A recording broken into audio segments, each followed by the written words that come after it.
Yeah, I'm gonna try, let me turn Type in the volume. yeah, okay, just turn up the volume. Okay, where'd she go?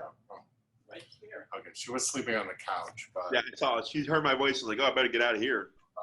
and actually, yeah, we were just cleaning up after her about 15 minutes ago, so. How's it been? There she is. Okay, so just on the walking part, okay, I'm not gonna lie, because I went to Catholic school, so we've only actually been doing a half an hour a day. Okay. Because she, her ears go back, Yep.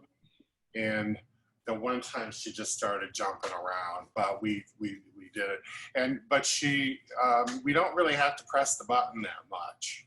Okay. Even walking past dogs, and what we've been doing is actually walking her to the dog park and then going around the dog park twice. Sure. And then, you know, because that's like the ultimate thing. And then we've been taking it to the other park. That one, the other park is not really a dog park where people take their dogs to. That one was like I had to press like maybe 4 or 5 times, but that one's a major one where she pulls and stuff. Okay. I think we're doing it right. I'm sure when you see us, you'll point out what we're doing. I mean, everybody makes mistakes. You guys aren't dog trainers. So Yeah. I will point out that, like, for instance, with the ears going back and like, it sounds like the nervous behavior, right? Right, Because remember, you have a nervous puppy. right. Okay? So Yeah. that makes sense because it's a stressor. The more you expose her, the faster she gets over it. Okay, so keep, okay, Yeah, so that's listen right. to the Both trainer, people. do the hour, and, Yeah. okay, got it, okay. So, and you could do like, you know, let's say time-wise, you only have half an hour for the day, right? 3 10-minute sessions would serve you better than one long 30-minute session at this point. Really, okay, Okay? Because it's not one solid exposure, it's 3 exposures. Does that make sense? yeah, It's 3 different instances of wearing the collar, going for a walk. That it's to her 3 separate times, even though they're shorter. It's 3 different times that she's been exposed to it, so it kind of speeds up the process. okay, If all you have is one solid half an hour, that's fine. It just means you may progress a little slower in terms of her acceptance of the collar. okay. Well, you know what, it'd be easy enough to throw another, like what, 15 minutes in the morning. Yeah. So, okay, but when, we've been taking the collar off when she's done. Mhm. Is that right, or? What I suggest is, if you can, put it on 15 minutes prior Right. and leaving it on 15 minutes after. Okay. So leave it on, put it on before we even take her down, because usually the first thing she does is like pees or poop. So, Right. but put it on there before we go. Correct. About 15 minutes, because most people do collar on then walk, so it's immediate discipline. Okay. So if you put it on prior, you delay that time, right? That she's going to be quote unquote disciplined.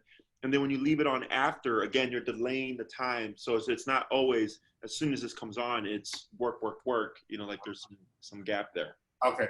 Then let me ask maybe a better way to do it, and it ties in with what we're supposed to be doing today. Right. She knows when the collar's on. Right. She gets the She made the ears. association. Of Yeah, she collar. gets the ears back, and she'll start walking like the way she's supposed to, like right away, even without, you know. And we've been using as low as 15, and the highest we've gone is 20. Okay. Because and it works. Maybe we should have gotten a 25 in the dog park, or not the dog park, the park with the grass and stuff. Right. But I mean, it worked like okay. But the thing is when we put the collar on, she won't. I don't think, is she peed with it on? Mhm. I haven't seen her pee or poop with it on. Okay. So how do we, if we, and you know, that's when our times are after we've taken her out. So would would it make sense to put it out even though we're not going anywhere? Yeah. Not just in the house? Yep. And You don't have to turn it on, just pop it on her. okay. But I mean, not to even go out, but just to have it on that she's, okay. Because you're trying to teach her that the collar doesn't always mean discipline. Okay. Right. So that's why, like, I'm not opposed to like you walking her to the dog park and letting her play at the dog park with the collar on. Like, that's what's going to teach her, like, hey, like, this isn't anything good or bad. It is what it is, and just be normal. Yeah, I've never done that part. Does the dog part, I mean, this is a stupid question because I think I know the answer. But if she goes in the water with that collar on, that's not a big deal, right? No, it's waterproof. Okay, that's what I just want to make sure that the tab where you close it to charge it is closed. Okay. Oh. Okay. And I do suggest after, like, you know, if she's in the water, that you rotate the collar.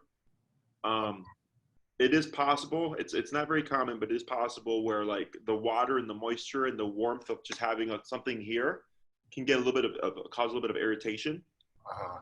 So then I just move it to the other side more frequently if she's going to be in a wet environment, like every 45 minutes to an hour, just moving the box around so that we prevent that from happening. In most cases, it does it, but I'd rather just be ahead of it and move it around. Okay, so one of the things that we're not doing and that we should is leaving the collar on her more than we are. So yeah, I mean, and then we didn't cover this last time, so it's nothing, no big deal. Okay. Right. So this is what I think we can do is we take her to do her business, then we put the collar on, we just keep it, 15 minutes or so. Then we start the training with her after that. So she took care of her business. She gets it for 15 minutes so she can get used to it. Otherwise she will fight it. And then we start doing the training after that. Well, and I think even put the collar on just around the house, right? Yeah. Without even training or doing it separately. Right. You're just trying to, disassociate the collar. Okay. And like, for instance, I have, I think 3 more puppies, 6 months, that I'm training with e-collar, and they're fine. Okay. The reason why you're having more struggles is because you have a nervous puppy. Okay. That's the reason. It's not because of the e-collar. She was already nervous. The e-collar just pulled it out because it's a stressor. Okay. But that's what it's going to ultimately get her over the nervousness. Another thing you can do is when you go to collar her up, take something very high value, cheese, hot dog, bologna, whatever. And when you present it to her, give her a piece, put it on her, give her a piece. And then when you go to remove it, grab it, give her a piece, remove it, give her a piece. And sometimes you can even just pop it out and show it to her and give her a treat and then put it away. Okay. Right. And it'll help create a positive association that can help speed along the process. Every dog's recovery time is different. I mean, I've had dogs take a couple of months. I've had dogs just take a couple of days. It just depends on the the dog. Also, your energy when you put the collar on her. If you're like, I know, Noche, like, I don't like it either, but I have to collar you. She's like, well, if you don't like it, why should I like it? Okay. So I'm always, I'm always upbeat, positive, or neutral. Okay. So the first time when we took it off of her, she wasn't herself. Sure. These last couple times it's been fine. Yep. So that's just her. So she's starting to get used to it then. Yep. Okay. Because when we were correcting her the first time, when we were teaching her, there was a lot of remote, right? And we went high. Right. So it made for a unpleasant experience, right? But we achieved the result at the end, which she learned, if I'm doing this, I avoid all this. Okay. Right. So as you expose her more, and she's like, oh, like, it starts to kind of reaffirm in her brain that as long as she walks beside you without any tension, blah, blah, blah, blah, nothing happens. Okay. And that's what creates the comfort. Okay. Okay. So it's nothing out of the ordinary. You're not screwing your dog up. You're not hurting her psychologically, emotionally, or physically. You're actually toughening her up. Okay. Okay. So the issues that we had is when she gets closer to the dog park, she pulls and she gets very anxious about going in there. When we put the collar, she kept looking at the dog park, but she kept looking and making eye contact with me, back and forth, back and forth, back and forth. I know I'm not supposed to go there, but I'm going to continue with you. I'm not supposed to go there, but she kept on going back and forth, not moving, you know. We didn't have to press the button. Just her head, not her body. She was telling me, is that okay to go there or is that okay to go there? And I didn't press anything because she was close to me. Right. The other thing she does when we do it, she keeps looking up. She keeps continually going, doing eye contact all the time. I'm Right. sorry, I'm not in the picture. No, you're fine. So with the eye contact, that's not going to be forever. You know, at some point, she's going to learn to just walk, but watch you from her peripheral range.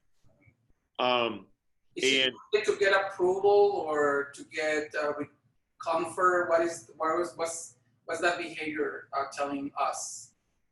Oh, when she's looking at you when you're walking by the dog park? Yeah. Or actually just even walking, she doesn't allow watching us. Right, because she's trying to decipher what exactly causes remote to happen, right? And she's being more cautious by going, do I have to keep eyes on you, right? Because every time you would turn, the remote would go off. So if she's looking at you, you can't turn without her knowing. It's normal. I give it maybe a couple more weeks, it'll go away. Okay. So it's nothing bad. It's good. It means she's being mindful and she's being cautious of like, I really need to pay attention to you. But once she learns that as long as she's at your side, her right shoulder to your left leg, there's no issues.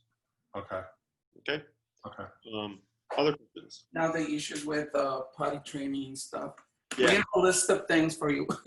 Okay. Yeah, let's go for it.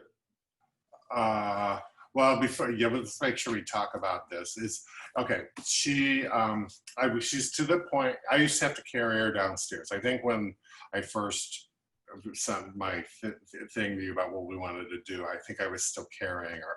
But she'll walk downstairs now. And I don't want to say she hasn't had any accidents because we'll be down there scrubbing the stupid floor again. But she's been okay coming in and out. So we've got that.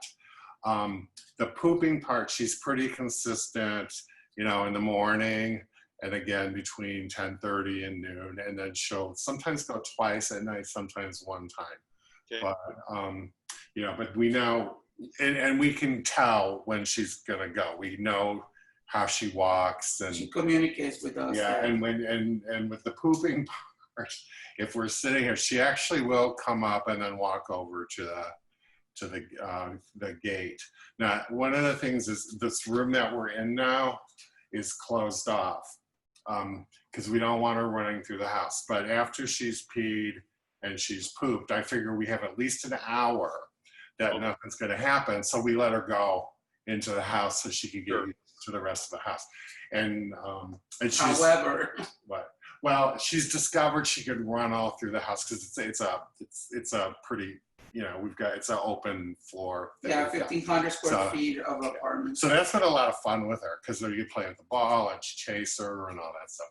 But the thing is if we leave her in this room by herself, she'll pee. 5 minutes, 3 minutes, 10 minutes. And it's not like she's peeing like she's got to go. It's like a small little pump. Yeah.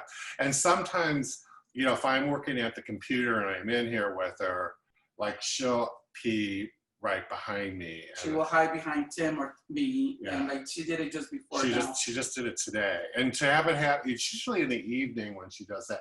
So it's kind of weird that it happened this afternoon because we were just, you know, I was just playing with her, you know, out on the thing, and we brought her in here, and Sergio was in here, and she went and did it anyway. So that's the problem that we're having.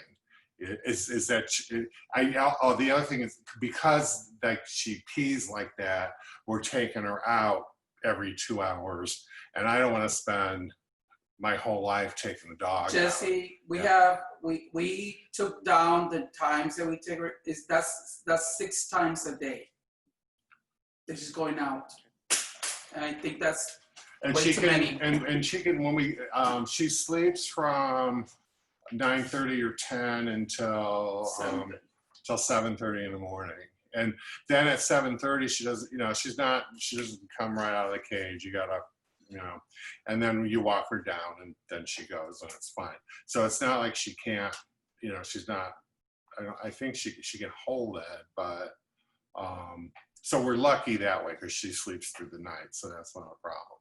But it's just these little times during the day. Okay. So how many times a day does she eat? Twice. How much does she eat total for the day? 2.5 cups. How much does she weigh? 45 pounds. And you get potentially 3 to 4 poops a day from her? Yeah, but she might get a pig's ear, not a pig's ear, a cow ear. Yeah, I forgot about not every day though. Yeah, there's these little she likes these little cheese Crunchio things that we use, just for treats. She might get maybe, how many? God, I feel like I'm on a diet. Like maybe 10 a day of those. They're like about that big, and then we give her a piece of string cheese at night. Get her in the crate. Yeah. Sure. I think you may be slightly overfeeding. Okay. And what's the brand of food? It's I have to Merrick, is that right? Okay. Yeah, we're still feeding our puppy food. Yes. Chicken and sweet potato. Okay. Yeah, I would drop her down to 2 cups. 2 cups. Okay. Okay. And we'll keep an eye on her weight. Before you begging for food all the time, is that just normal? She probably just has a good food drive. Okay, because I'll be sitting on the corner because I like to eat in front of the TV, and she come up and I'll have to hold it like way over here because then she's right up here. Trying to push her down. That's how much she. Yeah, well, that's different. That's her just going like, what do you got there? It smells pretty. Okay. I would drop her down to 2 cups. So the reason why I say this is because typically puppies will poop. The number of feedings plus 1 is variable. Okay. So if I feed twice, I'm expecting 2 poops, maybe 3. Okay, we're getting 3, maybe 4. So correct. Okay. So we're gonna just dip down to 1/2 cup. Okay, so she's gonna go to 2 cups a day. Okay. As far as food's concerned, where do you get Merrick from? Chewy. Chewy. Let me make sure it's Merrick. Is it Merrick? Yes. Okay, it is Merrick. Okay. Yeah. I can't remember. Brands do you recommend or something else? I don't know. Yeah, I'd recommend Signature. It's like Signature, but with a Z. Okay. And it's all life stages, so you don't have to worry about a puppy food. So it would just be what she's on. Yeah. So puppy, adult, senior, they can all eat the same food. Okay. When we switch her over to that, can we just switch her or we do the mix? You want to do the mix. You want to do a quarter new food to 3/4 old food for 2 days. Okay. 1/2 and 1/2 for 2 days. Okay. And then 1/4 old food to 3/4 new food 2 days. And then on the 7th day, 100% new food. Okay. Okay. Another thing that I suggest. Can you repeat that? I got it. Okay, I remember that. Yeah. So 1/4 new food to 3/4 old food 2 days. 1/2 and 1/2 2 days. And then 1/3 old food to 3/4 new food. I'm sorry, a 1/4 old food to 3/4 new food for 2 days. 7th day, 100% new food. And if you have more of the old food, like you can stretch it out too. That's not a problem, so you don't waste anything there. Mm-hmm. Signature, I believe, has like 12 different type of protein mixes. So I would suggest going with the protein that she's familiar with. So if they have a chicken or some kind of like poultry protein. Mm-hmm. And then every bag, I like to switch puppies out to a different protein. Okay. So they have like kangaroo, boar, bison, salmon, white Atlantic fish, right? Okay, I'm laughing because I made fun of the people in our building because they had to feed their dog kangaroo meat or something. And now The reason, in some cases, the reason is because dogs have allergies to certain proteins, so they have to avoid types, right? But that's what the issues were with them, yeah. And I'm like, we used to just give our dog table scraps and you're feeding them. Right. So the reason for rotating the bag each time is because puppies, we develop enzymes to break things down as we're exposed to them and we eat them, right? So if someone's raised as a vegetarian and then they go to eat meat, like they tend to get sick after eating meat the first time because they don't have the enzymes needed to break down that protein, okay? To develop it. Same thing for puppies. So, if you're exposing her and you might find maybe you put her on kangaroo, and maybe she just has explosive diarrhea right off the bat and you do the mixing, right? I would gamble that kangaroo is off the menu because her body just cannot tolerate it, period. Okay. And you'll know like right off the bat, like you give the dog a little bit and all of a sudden it's just like terrible. A little bit of diarrhea or soft stool is fine. And that typically starts to get better within the second day to third day. Like you'll see like diarrhea or loose stool to firmer stool to firmer stool to firmer stool to regular stool, right? And that's the body adapting and adjusting to that new type of protein. So when you rotate them, you help prevent allergies from developing. Because typically what happens is people pick one particular brand and one particular protein and keep their dog on it for years. And then the company changes the formula or they discontinue the protein, and then you try to switch your dog to something else, and then they're developing rashes and furs falling out and they're pooping all over the place because their body's so used to one particular type of food that anything outside of that screws them up. Okay. And again, if you notice right off the bat that it's just not working, most pet stores, like if you go to Kreiser's and stuff, are really good about just exchanging it out. So you just say like, hey, I bought this for my puppy and right off the bat, she got diarrhea. And they'll say, oh no, like we'll take the bag back, try this instead. Okay. Which place you mentioned? Excuse me? What's the name? Yeah, what pets? Where are you guys located? We're in the Loop. What's your intersection? We have it's Canal and Adams. There on Roosevelt is a PetSmart, and there's also a Petco. There's a Kreiser's not too far from you. It's over on State and 11th. Kreiser's. Okay. And they carry it there. And you can also order it on Amazon. Chewy probably has Signature as well. Okay. Okay. What's the Kreiser's? Kriser apostrophe S. Okay. I haven't the thing is that a good pet store to go to? Because the other ones, there's the Petco and all that. There's no one to ask questions to when I'm looking at stuff. And then there's another one over in the West Loop by the dog park, but that one is like a gazillion dollars. I'll drop like $60 just buying a couple of things in there. So that's. Kreiser's the staff tends to be knowledgeable. Okay. I have a friend of mine that actually used to open up their stores and stuff. I would suggest also giving a call prior to going because I do think they were hit during the looting and rioting. Yeah, actually, the only one that wasn't was the Petco. Yeah. Because it was under. I know what you're talking about. But I said PetSmart, but Petco was, and they actually, I think I told you, they even hit the strip club. Oh, really? Yeah, what's it called? The Pink Monkey. Yeah, it's like I could wait. Wow. Need a pole. Yeah, it's like. That's bad. I used to live in the area, so I'm very familiar with. Oh, okay. Yeah. I used to be by 11th and Wabash. Okay. Well, we watched them loot our CVS right in our building. So wow. It was crazy. But anyway, okay. So that takes care of mostly of the times that we take her out. That's too many. How do we reduce the amount? Because that was 6. Can we keep it to 3? Not yet. So I'll touch on that. Okay. Okay. So we got the food. So the idea with the food is she should be pooping less. Okay. According to your feedings. The next thing is water. Does she have access to water all day?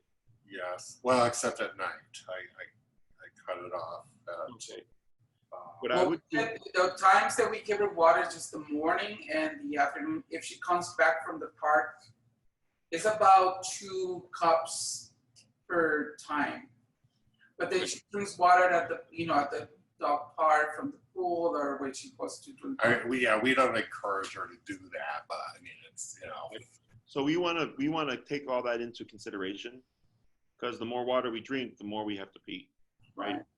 So in terms of water, she needs 1 ounce per pound. So if she's 45 pounds, technically 45 ounces a day is what she needs. Okay.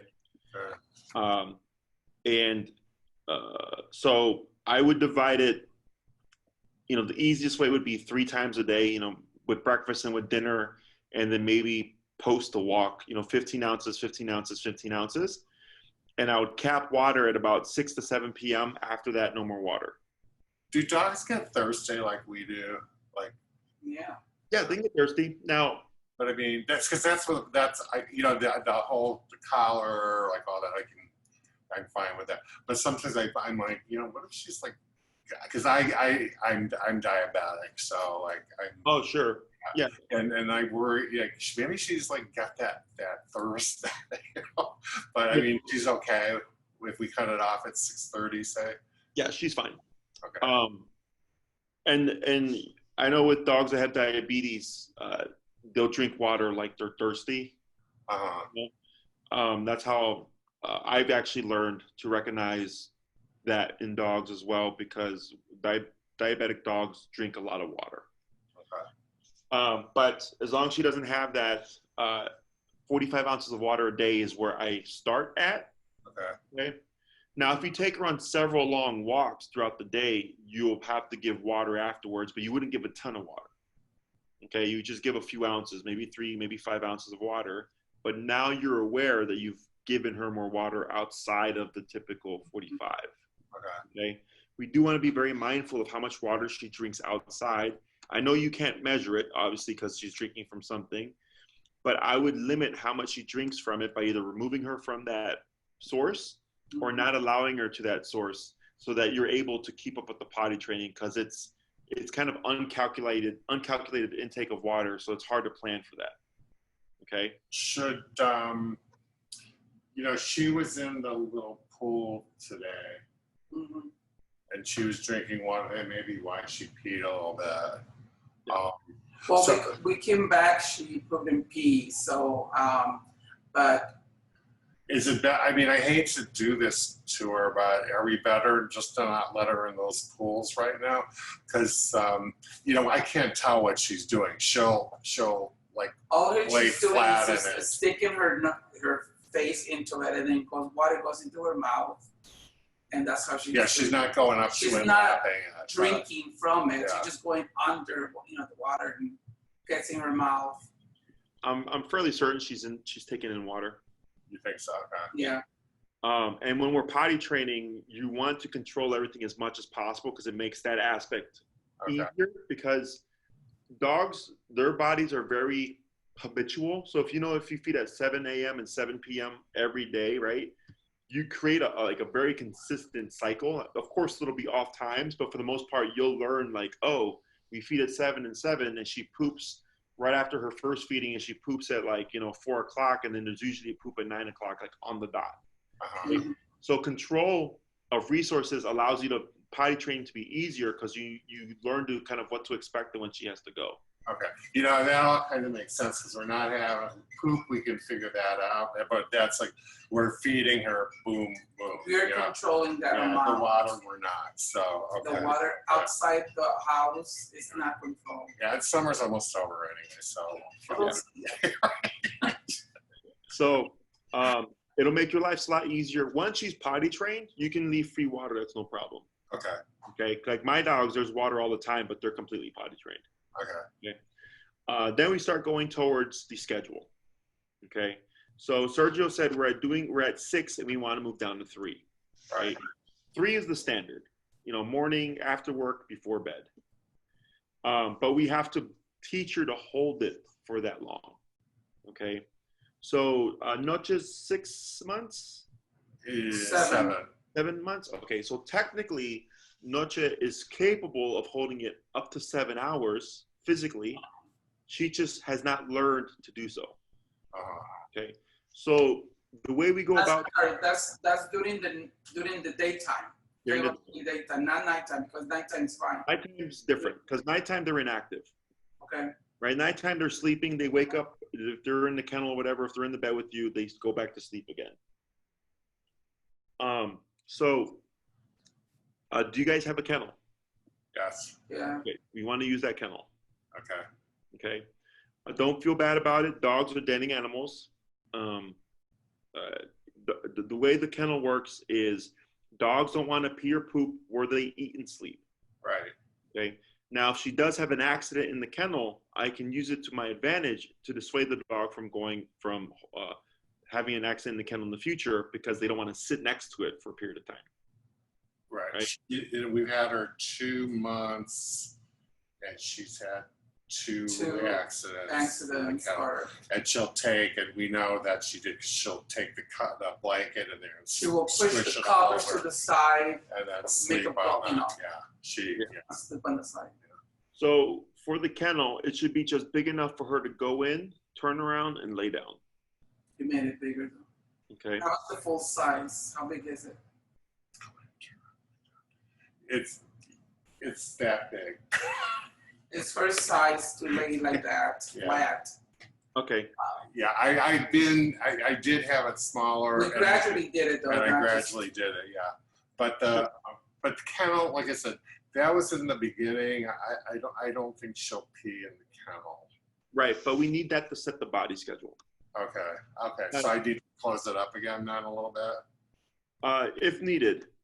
Okay. So let's say for instance the kennel were to be too big. What'll happen is she'd pee and poop in the corner and then just be on the other side of the kennel. Okay. Right? And you want it to be, if she pees or poops, it's very awkward for her to avoid it. Like she's like at the back of the kennel, like, oh man, like I can't even lay down, right? That's what dissuades her from going potty. And that's what teaches her to hold it for longer. Okay, because you're trying to create a habit. So if your habit is we take her out 6 times a day, you're training her to go 6 times a day. Okay, and what we're trying to do is reduce the frequency of the outings so that we're able to take her out 3 times a day. Okay. Her max amount of times that she poops is 5. Right? 5. Yeah, she's done 5 times sometimes. I don't remember 5 times, but okay. Well, there's the 1 in the morning and 2 after that, then 2 in the evening. There's some instances. So as much as 5 is, 3, 4, 5. 5 is extremely rare. It's more 4 and 3. Okay, fine. Anyway. Yeah. But then if you say 3 times, that would be 7 o'clock, 2 o'clock, and 9 o'clock. Well, right? 7 noon.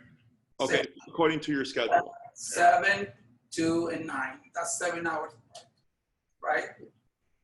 How many hours does she has to integrate between each of those? What he's telling us. So if you try to push to that 3 times a day, she's going to be kenneled more often than not. Okay, I would work up to that. Okay. So when I get a puppy, like let's say Noche is loose during the day and she's active, what's the longest that she can hold it without an accident? Yeah, I would say an hour. An hour? No, I would say more. Without an accident? Well, yes. Like without those little piddle things she does. Let's put it this way. I'm not worried about her for an hour. After an hour, I'll sit there and keep an eye on her. 2 hours max. Yeah. If I'm sitting in here, though, I wouldn't worry about her for 2 hours. If I'm in the room with her. So let's say you guys are working from home right now? Yeah. Yes. Okay. And then I'm assuming Saturday, Sunday are the days off? Mm-hmm. Well, you know what? My schedules can be just about anything. I'm up for the summer. And actually, he's out for the summer. So you've got it. I don't know what's going to happen to me in the fall. So it's still debating whether it's going to be in the building or in the building or a mixture of that. Gotcha. Cool. So I'm going to just lay out a general kind of outline, and then we adapt it as needed, okay? Okay. Turn it over. Let's pretend Saturday and Sunday, you're both off. Okay. You're going to be home all day. Okay. I would put Noche on a 3-hour schedule. Mm-hmm. Okay, so it's probably going to lead to more outings, I think. 7 to 10, 1, 4, 7. Oh, no, it's about 5 outings a day. Okay, you take Noche out in the morning, 7 o'clock, she pees, she poops, you come back, I'm assuming you feed, correct? Yeah. Mm-hmm. And then 30 minutes later, you take her out again, because typically puppies will have to go about half an hour after eating or drinking. Okay, let's say that's at 8 o'clock. Okay. In the morning, the mornings are good. She pees and poops like right away, and then we take her out again at 10:30. Okay. And she's that works. I mean, yeah, it's where we start running into problems is when we get into the afternoon. So, Okay, so you feed her at 7:30. we feed her. Yeah, we feed her at 7:30. And then at More 10:30, like 8 o'clock by the time we're back up here. So she gets fed, and then she's up here for 2.5 hours. and she's loose during this time. And she's fine, yeah. Okay. So let's say, you feed her, you take her out at 7, you feed her at 7:30, and at 10:30 you take her out. That's on the 3-hour schedule. Yeah. Okay. You bring her back, and you have to go by what you know of Noche. Okay. So if she pees and poops at 10:30 and she's okay, right, her next outing wouldn't be until 1:30. Okay. Okay. You'd give her freedom. But let's say at 12:30, which is 2 hours later, she looks suspicious as she starts to sniff around. Mm-hmm. Most people run the puppy out. Right. I put the puppy in the kennel. Okay. Until 1:30. Right? Because you're trying to keep her on a 3-hour schedule. Okay. So you take her out. Can I get this out? 7:30, then we let her loose and eat and all of that until 10:30. We keep the schedule the same. It's not until we come back from the 12:31 that we change it to the kennel, right? There's no kennel between 7:30 and noon, right? Well, we're not having an issue then. Okay. Right, if there's no problem there, right? Okay. Right. But then you take her out at 10:30, she does her business, but then let's say at 12:30, you notice she has to go to, like she's sniffing, like she's looking suspicious. I put the puppy in the kennel till 1:30 Okay. to complete the 3 hours. Okay. Okay. You take her out at 1:30, she only pees, and you think she shouldn't have to poop. Back inside, you give her freedom, right? Let's say an hour later, she looks suspicious, like she's got to pee or poop. I don't take her out. I put her in the kennel, but this time for 2 hours, right? Because she looks suspicious an hour later. So the time frame from which she goes from being normal to looking suspicious, you would close off in the kennel. Okay. All right. So let's say you put her in the kennel, and she did have to use the bathroom, and she potties in the kennel. Okay. Most people would clean the dog and clean the kennel and then restart. I don't. I leave the puppy in the kennel till it's time to go potty again. Because that's what teaches the puppy not to go in the kennel, to hold the bathroom. Does that make sense? Because if you clean it up and clean her out, like clean her and clean the kennel, she doesn't learn anything. Right. Right? And this is the gross part about raising a puppy. But, Noche is a little bit bigger for you guys. But if I start this at 2 months when the puppy is nice and small, life is easy peasy, and I teach them real fast. Okay. And then, so that's 1:30 to 4:30. You take her out. She does her business. Come back in. 7:30 is the next outing, right? But you're always watching Noche and looking for any suspicious behavior. And it can be as simple as, if she's napping beside you and then she gets up and walks out of the room, that's usually a sign of they're going to use the bathroom. Right. Okay. Or if she's running around doing a lot of zoomies, puppies you have to use the bathroom about 10 to 15 minutes into doing all that stuff. Okay. So if I see this happening, I'm predicting or assuming I'm going to see a potty mistake that I kennel the dog until the outing time. Okay. Okay, so that will be 9:30. So if we if we're at 7:30, would we want to take her out one more time at 10:30 then? No. Or You can if you go to bed at 9, you can take her out at 9. That's, it's not concrete, but okay, that's so that one is okay. So we could take her out at 9:30. Okay. Yeah. Okay. Okay. So I actually understand exactly what you're telling us. The only thing is if when we take her out at 4:30, now she knows that she can. I know she can hold it.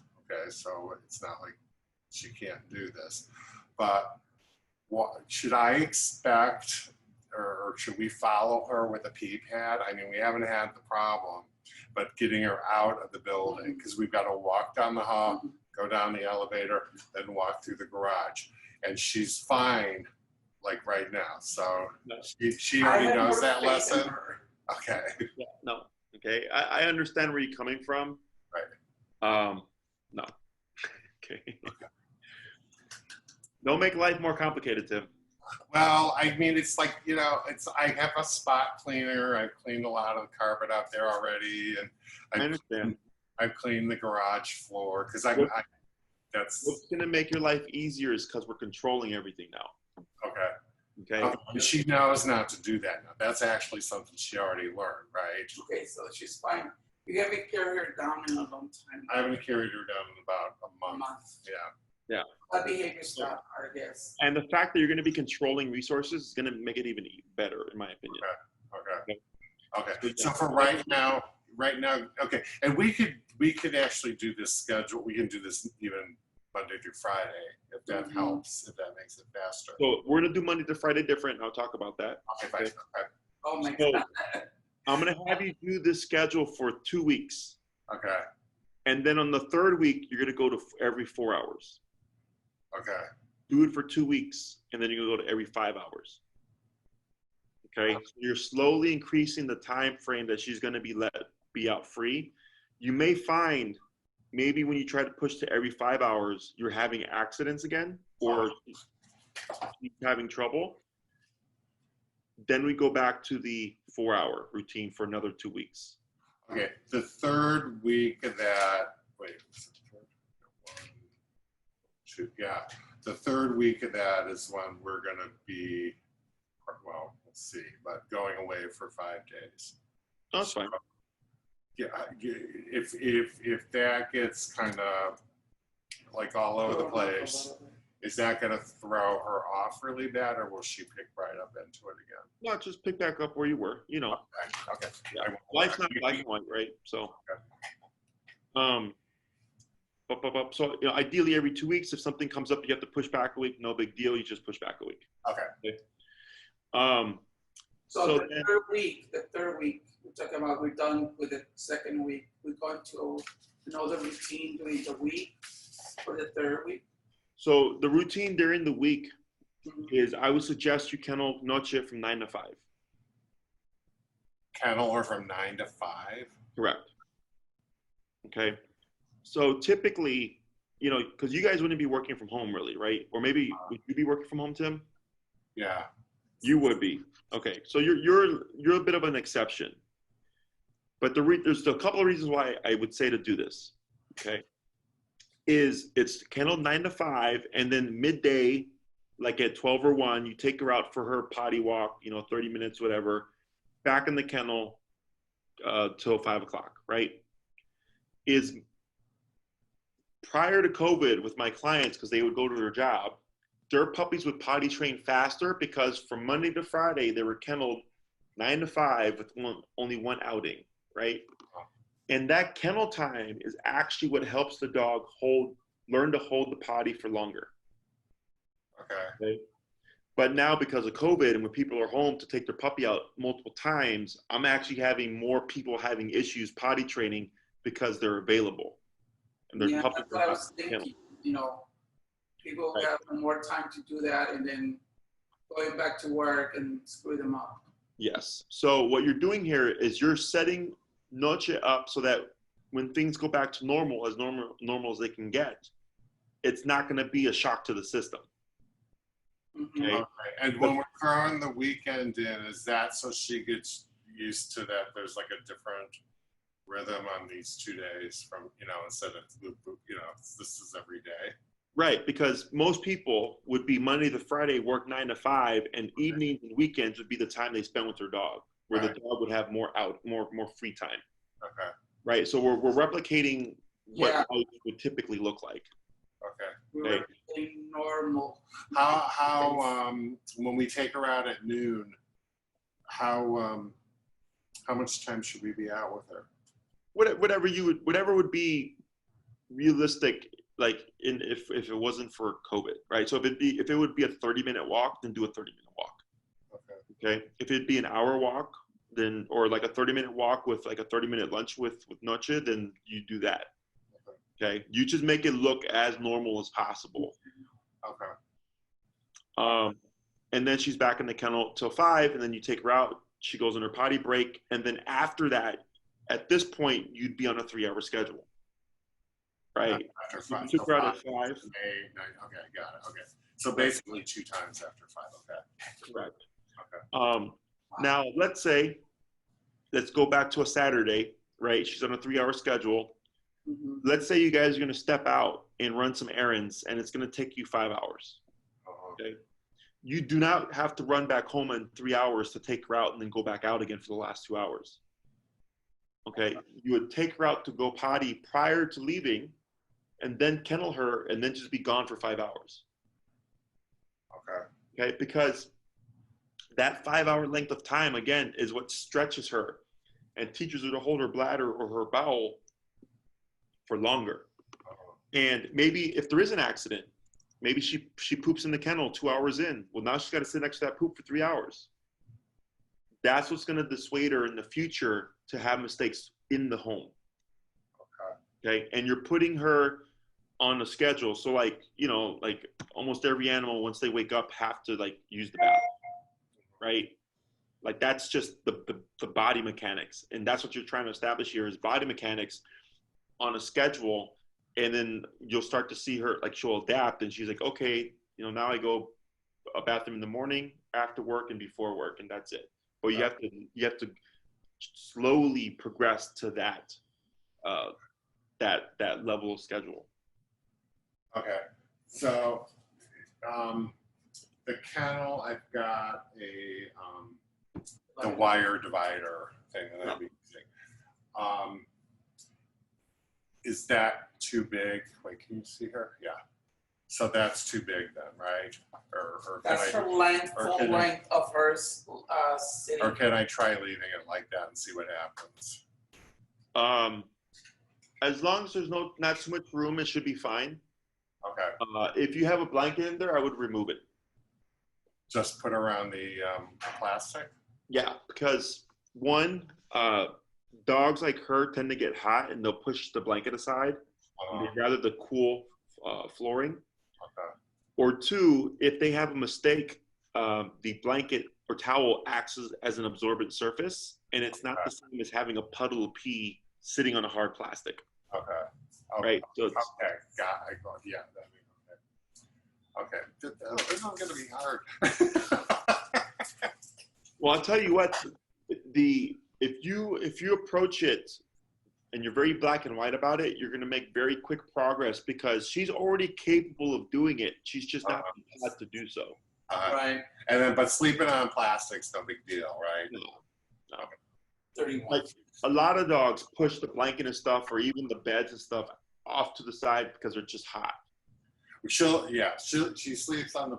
She'll go on the floor and sleep when she gets back because it's Now, if you notice she's doing really well with the pottying and not pottying within the kennel and stuff, I have no problem with you like adding it in. But in the beginning, it works more so against you than it does for you. I got it. Okay, we can do it. I mean, we did the collar. We can do this. So it's all building into it. Yeah. So the more black and white you are with this stuff right off the bat, the faster you make progress. Okay.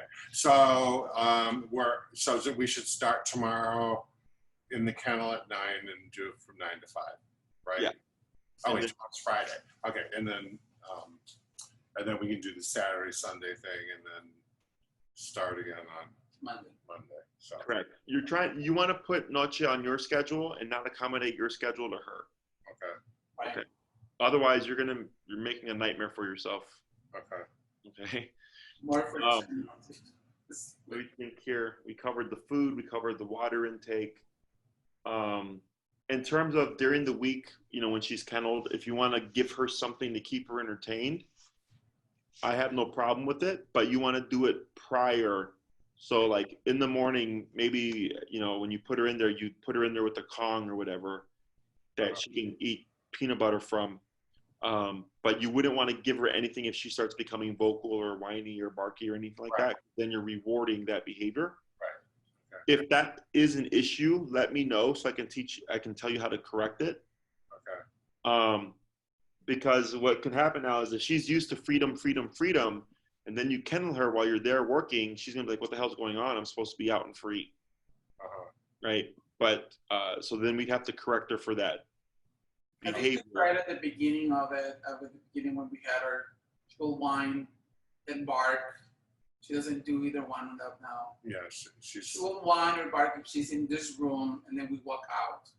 You have walked out with her going to work, and then she just look at you and laugh and whine about it. Then she's fine. Okay. So would that resolve the problem of having her by herself here? She's not gonna pee in the room, or that's another issue with anxiety? If it's tied to the potty training, yes. Okay. Right? Because then, like, let's say you leave the room and she's in the kennel and she pees. Well, now she's stuck with it. Right? Ideally, I mean, I want to take the gate down. We've got this barrier contraption set up against the other wall because it's that half brick wall there. So, I mean, I want to get our life back to normal. Right. Dog stuff all over. So when it comes to the kennel, in my opinion, the first year of a dog's life with the new family is kenneled when the family is gone, when the puppy or dog cannot be watched, or overnight. Overnight is a variable because if the puppy's fine overnight, then I don't care if there's no potty mistakes. Because I understand people feel bad that their dog is kenneled more often than not, or they want to enjoy the growing puppy year. So as long as there's no issues overnight, that one I don't care so much about. Okay. But definitely if you're gone or unable to watch her, you use your kennel. That one's an easy one for me because I know she could chew a cord or something. Yes. You could really hurt her. And I had a puppy actually die due to chewing a plastic lawn chair and it punctured its throat. So she's going to go through a lot of changes. And, at 2 years is when a dog is fully grown. Right now, she might still be in her chewing phase. She's still in her chewing phase. Yeah. So keeping her kenneled keeps her out of trouble. So in my book, when she's 1 year and 7 months, because you're starting at 7 months with this approach, is when I would start to play with leaving her out for periods of time. Okay. Because you wanted her to get used to the structure. You want her to get used to the 9 to 5, like we leave and come back or whatever. And then once you're at that point, then you can start experimenting with leaving the dog out. In certain cases, like the dog will still destroy stuff, but they'll be fine in the kennel. And I'll just tell the client, like, your dog just can't be left alone, otherwise, or they'll destroy stuff. There's nothing you can do because you're gone. Just kennel the dog. It's nothing good or bad. Right. She's comfortable in the kennel. Well, we gotta remove her blankets. Well, for a while until we'll see how she does with peeing. But the kennel part, I do feel funny putting her in the kennel for 5 hours, or however long that is, from 9 to 5. But whatever. I mean, if we gotta take her out in the middle of it. Yeah. No. Yeah. But the kennel is something we're fortunate. It's something that she actually. Well, because she hasn't been forced to stay that long. Yeah. I don't know what's going to happen. She doesn't mind it. Like I said, I thought we killed the dog when we first got it because we put her in a soft kennel in the back of the car, and she didn't make any noise. And I'm like, Sergio, I go, do you think she's dead? But she just is comfortable in it. So. Yeah. I don't know if we have time for a couple of other issues, or we can address that in the second virtual meeting. It has to do with her playtime at the dog park and how she reacts to the other dogs in terms of how she plays with them. I know that they learn with each other, but I have to pull her away from a couple of dogs because she thinks that their collar, especially the one that is plastic, is a toy. She pull and drag the dog, and it's a smaller dog than her. Yeah. And then of course the owners don't like that, and I have to pull her and give her like 5 minutes, a break time for her to like come down and don't be so. So, is there anything that we can do? Is that collar related that we can do with that, or that's something that they have to learn on their own with the other pups? You can correct it with the e-collar, but I would leave that alone for now, so that we get her more exposure with the e-collar, so that we don't shut down any play drive. Okay. Okay. Yeah. So it's real easy to fix, but I'm just trying to stay away from, if she's already kind of dissuaded by the e-collar as it is, I wouldn't want to bring that into play quite yet. But that's an easy thing, so I wouldn't worry about it. Okay. And we have a lot to work on right now. Yeah, so. I know. I just said they have to, because she enjoys going to that park because there's a pool, and then she plays with dogs, and then she plays rough, she bites on the ears, and I mean, that's puppy play. But then lately, in the last 2 days that I've been with her, she gets pulled on the dog and drag the dog. And then of course the owners get upset, and then I have to like take her away and put her down. And she's gotten a lot bigger, and I don't think she realizes that. Yeah. So yeah, I mean, there's some people that just shouldn't have a dog. Like, if you care about that's how dogs play. I know. That's what she's like. Well, your dog is bigger than my dog, but then don't take your dog to the dog park. To that environment, they're going to have to deal with that situation, right? Yeah, if you don't like it, don't take your dog to the dog park. Like, if your dog's small, take them to a small dog park. Yeah. That's how me and people, like, I know you are very upfront. You're very clear. You're very transparent. There's no question about it. I like your attitude with things. I have watched your videos, by the way, a few of them. There's another dog that looks like Noche. It's Ellie or something. I think it's with a girl that you're training her. It looks like so much like Noche. It's a Labrador, it's smaller. It's a young girl, and you were